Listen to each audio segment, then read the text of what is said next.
Hey guys, Joshua here from This Is Something. And today, we're going to talk about self-defense. So get ready.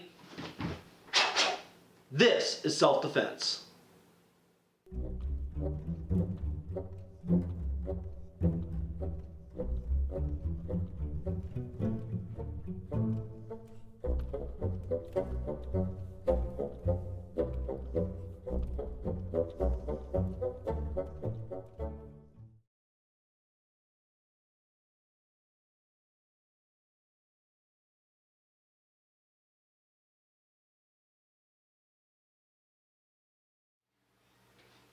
Hey guys, alright, welcome to the first episode of This Is Self-Defense. And actually, we had kicked around whether or not we were even going to do a self-defense series.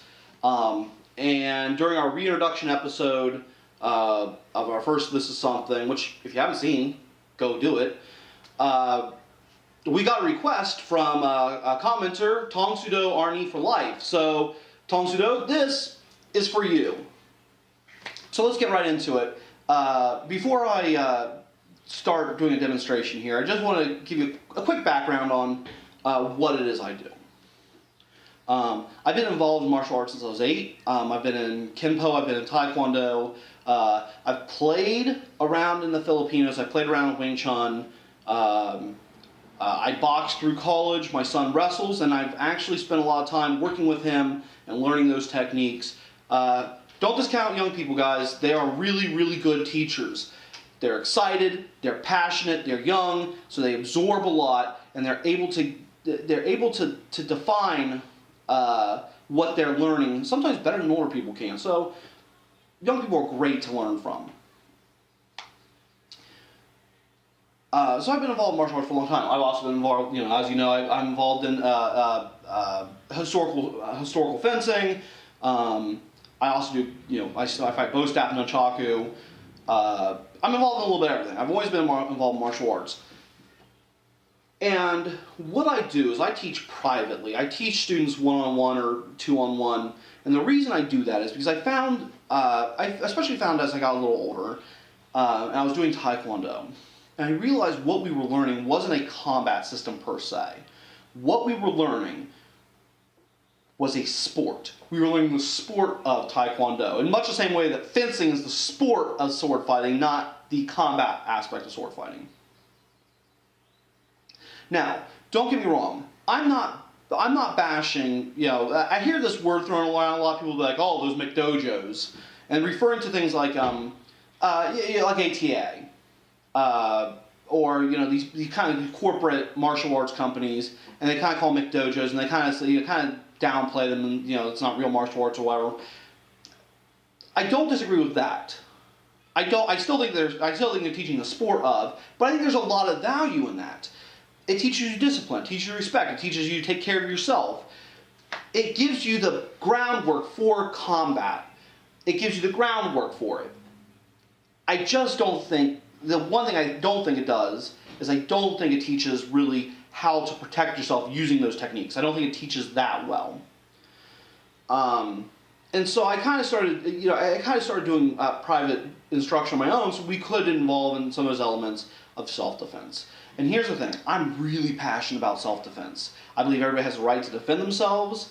My martial arts courses I always charge for, but my self-defense courses are always free, because I just think that's something that should be available to everybody. So, what this is going to focus on, this series is going to focus on self-defense, alright? It's going to focus on that self-defense aspect of taking care of yourself, protecting yourself. It's going to be a lot of defensive, but we're going to have some offensive stuff in here as well. So, with that said, we're going to jump right in, and we're going to do our first demo. Alright, here we are, guys.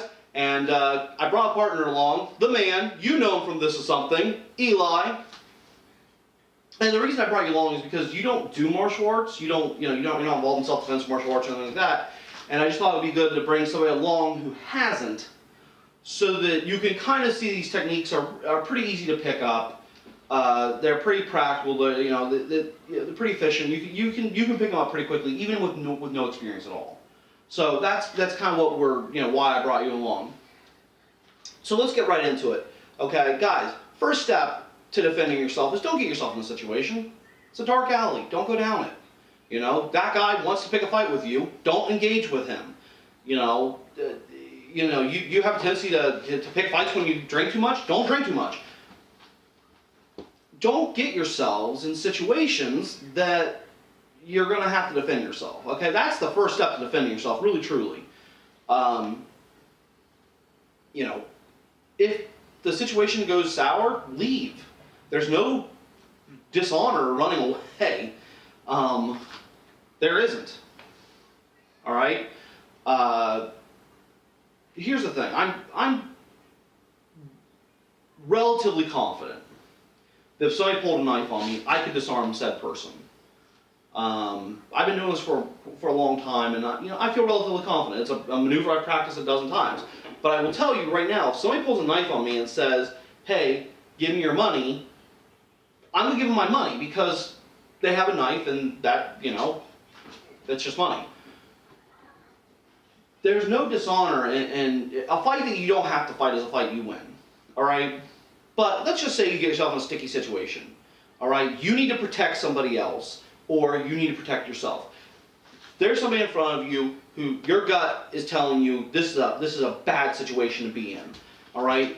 There's something you do automatically. And this is the thing that I do with the classes I teach, my self-defense classes I teach. I always tell people, if you don't take anything else away from this class, this is the thing I want you to take away.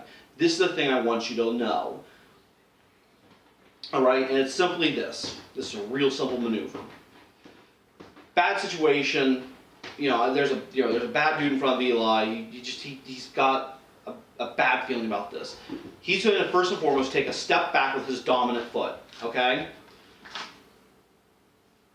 This immediately, if you'll do me one favor, real quick, go into a square up with me. This immediately makes him stable, because if he's squared up like this, I can shove him with no problem. Versus if he puts that foot back, all right, and he's squared up, I can shove him, and then you can see he's moving a little bit, but this stabilizes him, all right? I always tell people, think about those plastic green army men you played with as kids, and they have the little base that their feet sat on. This is what you're doing. You're making yourself square. You're making yourself strong. The next thing he's going to do. Oh, this also, by the way, this stance also sends a statement. Nobody who attacks somebody else is looking for a fight. They're looking for a victim. They're looking for somebody they can beat. And this sends a statement that, I'll fight if I have to. This says I'm not going to be bullied. I'm not going to be pushed around. I don't want to fight, but I will if I have to. Speaking of not wanting to fight, the one thing he's not going to want to do is ball up his fist. All right? He's not going to get himself in some kind of boxer stance, right? I'm going to reverse myself so I can face the camera as well. He's not going to get in a boxer stance, right? Because when he does this with his fist, it's an aggressive stance, and this signals to the other guy that, I want to fight. What he's going to do instead is he's going to open his hands. Defensive. A lot of people I teach like this. Hey man, I don't want to fight you. Hey, I'm sorry. Can I didn't mean to spill your drink. Can I buy you another one? Hey, look, I don't have any money. This is a defensive stance, okay? What I tend to do is this. I put my hands together, hey, look, I don't want to fight. My hands are up here, and I just have in class. I kind of like this better than the defensive stance. Whatever makes you happy, go with it. All right? But the reason we go into this defensive stance is, even though we're making a statement with our body language that, hey, we're not going to be pushed around, we're also signaling we don't want to fight. All right? And we're going to try and diffuse the situation at this point. All right? Talk a lot. Talk softly. Because it forces the other person to listen to what you're saying when you're talking softly. Okay? And talk a lot. It's really, really, really hard to focus on punching somebody in the face when your brain is processing what they're saying. A lot of times I'll tell somebody, I'll say, hit me. I'll say, go ahead and hit me. And as they get ready to, as I see them kind of lock up the punch, I'll say, hey, what's your favorite color? And they immediately stop. Because we're hardwired to process information And even though we may not want to answer the question, or we're hardwired to process that information, and we're in the back of our head we're going, it's blue. Blue's my favorite,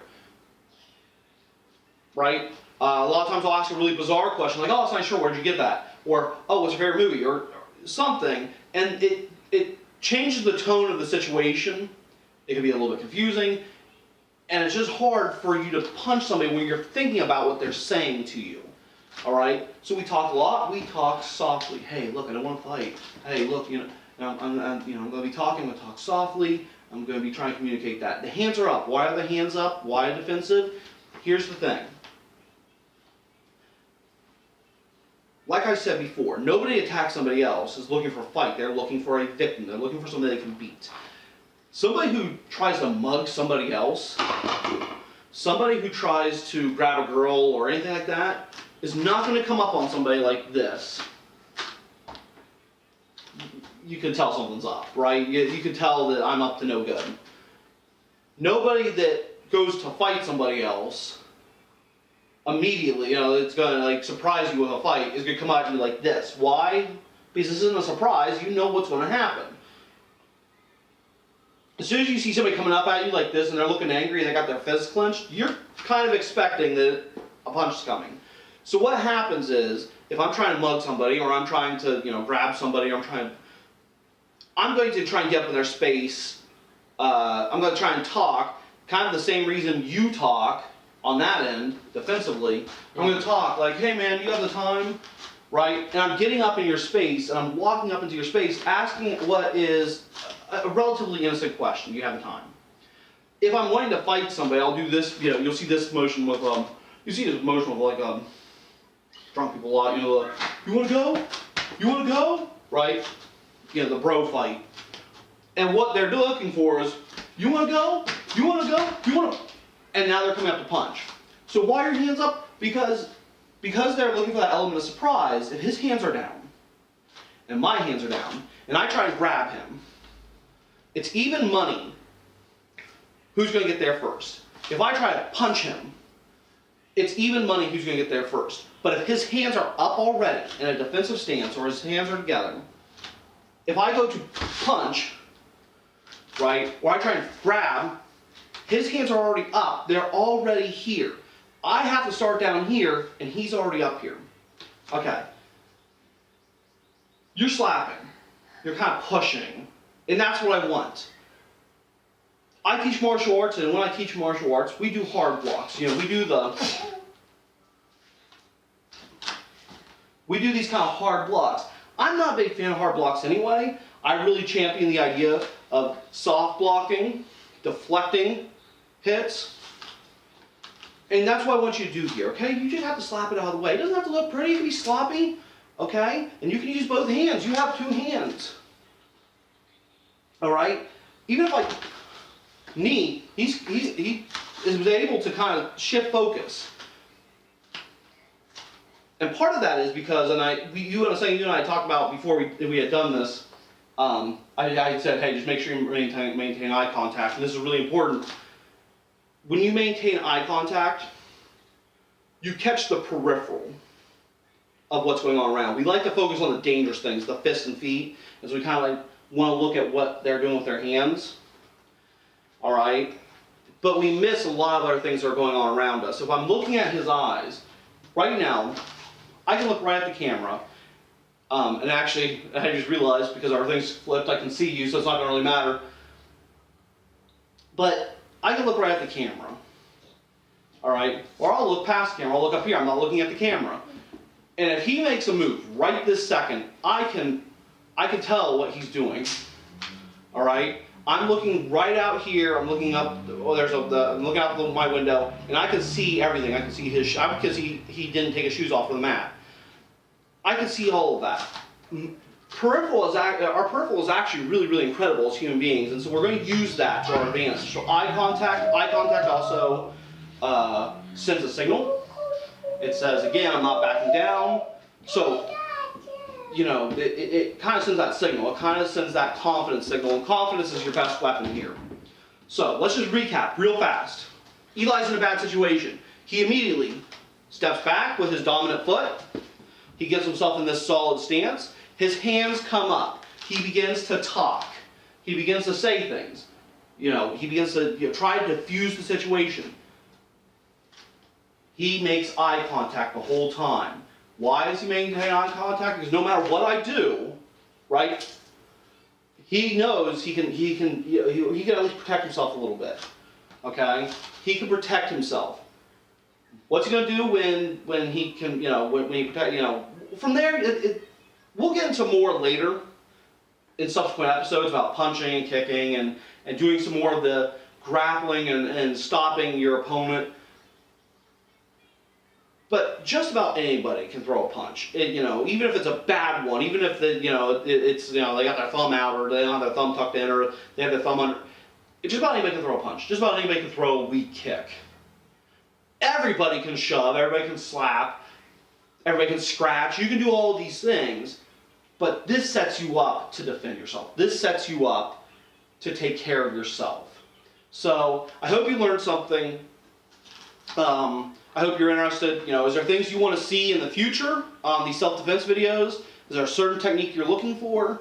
Comment below, let us know, and we'll see you next time. We hope you liked today's video. Don't forget to like and subscribe, and leave a comment because we enjoy chatting with you. Also, check us out on Instagram and Facebook at This Is Something. All the links are below. Thanks, and have a beautiful day.